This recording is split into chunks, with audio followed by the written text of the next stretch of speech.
Welcome to Nasdaq Trade Talks. I'm your host, Jill Malandrino, Global Markets Reporter at Nasdaq. We're coming to you live from Las Vegas from the Global EQ Derivatives Conference. I'll be meeting with the top thought leaders on the buy and sell side, discussing quant strategies, risk premia, and, of course, volatility. Helping me kick off coverage, we have Colton Loader. He's a manager principal at Cohalo. We're going to take a look at differentiated risk premia solutions. It's great to have you with us on set in Vegas. Let's talk about that, the impact to portfolios using Premia implementation. Yeah, so with risk premia, you get a very different profile for how that impacts returns in the portfolio, right? So the aim should always be to create a distribution of outcomes that's skewed toward the right and that cuts off some of those tail exposures you might have on the left end for losses.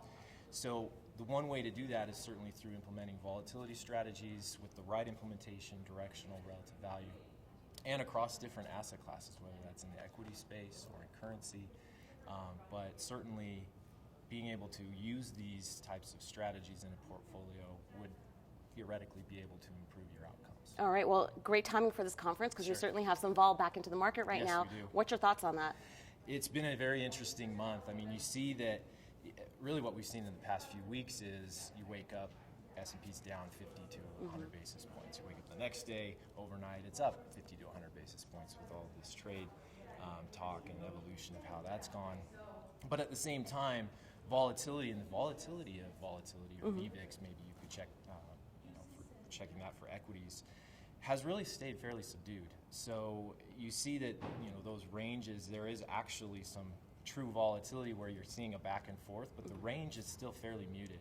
Aside from what we saw with, of course, the infamous tweet Sunday morning earlier this month, and the impact that had with a wider range for trading that day. But generally, we've seen things stay fairly stable, certainly relative to last year. All right, now what about fee compression and expected returns? How's that impacting? So I think that this is an industry where players in the space, generally, whether it's a hedge fund or CTA or whatever type of structure it might be, have tended to be higher fee. And what we've seen is there's just been a broad evolution of fee compression in the industry overall, whether that's just generic passive strategies, all the way to impacting hedge funds and what they can charge as well.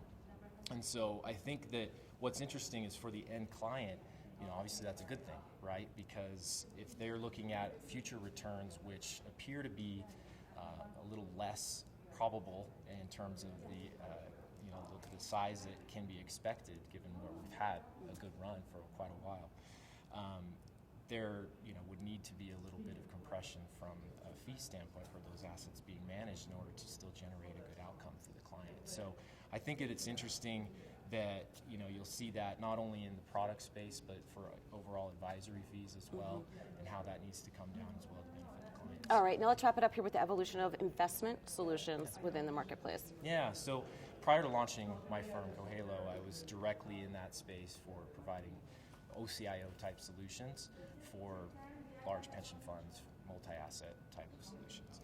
It's been interesting to see there's a lot of consolidation in that space as well, where smaller players are being bought or some things are changing in terms of how that service model is delivered. Ultimately, I think that there is still the opportunity for certain players to provide differentiated service where it's a bit more integrated with the client and spoke to what their need is, rather than when you see a lot of consolidation, the service set does change as well. It becomes more limited, right? But to still be able to affect good change, have the capabilities to be able to do so, and yet deliver that in a different way is just an interesting thing for how this space has evolved. All right, Colton, thank you so much for joining us. Absolutely. And stick with us throughout the day on Trade Talks. We're coming to you live from the Global EQ Derivatives Conference in Las Vegas. I'm Jill Malandrino, Global Markets Reporter at Nasdaq.